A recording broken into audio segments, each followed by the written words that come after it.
এখন 2025 সালে অনেক কিছু ঘটনা আমাদের দৃশ্যমান, তাই না?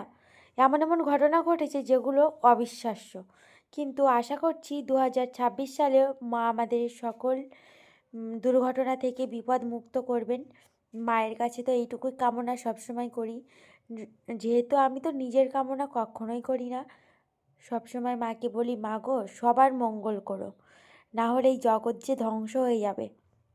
চারিদিকে যত রকম অন্যায় অত্যাচার শুরু হয়েছে, সত্যি একটা মেয়ে হিসেবেও বলছি, বাইরে বেরোতেও না বুকের মধ্যে ধকধক করেই একটা ভয়ের অনুভূতি চলে আসে।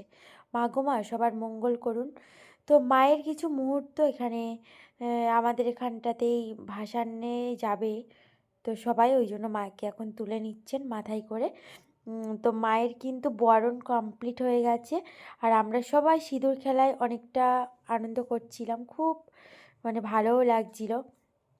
তো যাই হোক, ভিডিওটা পুরোটা স্কিপ করবে না কেউ, সবাই দেখবে। মায়ের ভিডিও তো আমি সবসময় মাকে মন থেকেই স্মরণ করি, যেখানেই যাই, রনে বনে জঙ্গলে, যতই সুখে থাকি আর দুঃখে থাকি, সবসময় কামনাই থাকি, মা গো মা সবার একটু মঙ্গল করো।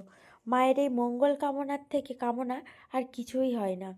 সবার মঙ্গল করো মা, তুমি আবার এসো আসছে বছর, তুমিও অনেক অনেক ভালো থেকো। যেহেতু তুমি ভালো না থাকলে আমরা কেউই ভালো থাকতে পারবো না, কেউই এই জগৎ সংসারে, সবাই তুচ্ছ। তো ভিডিওটা আশা করছি সবারইকেই ভালো লাগছে, এবং আম, সত্যি কথা বলতে মাকে আমি মন থেকে সব সময়ের জন্যই কামনায় বাসনায় রয়েই থাকি। আর সামনেই তো সরস্বতী পুজো আসছে, তো তোমরা কে কে এক্সাইটেড হয়ে গেছো অবশ্যই কিন্তু কমেন্ট বক্সে জানিও। মা গো মা গো মা সবাই ভালো থাকবেন, সুস্থ থাকবেন। ভিডিওটা কেমন লাগলো জানাবেন।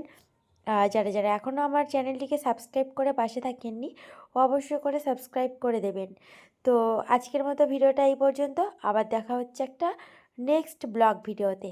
তো কেমন লাগছে বন্ধুরা অবশ্যই কিন্তু কমেন্ট বক্সে জানাবেন। আর দেখতে পাচ্ছেন সবাই একে একে কলসি মাথায় ঘট, মায়ের ঘট মাথায় দিয়েই জলে নেমে পড়ছে।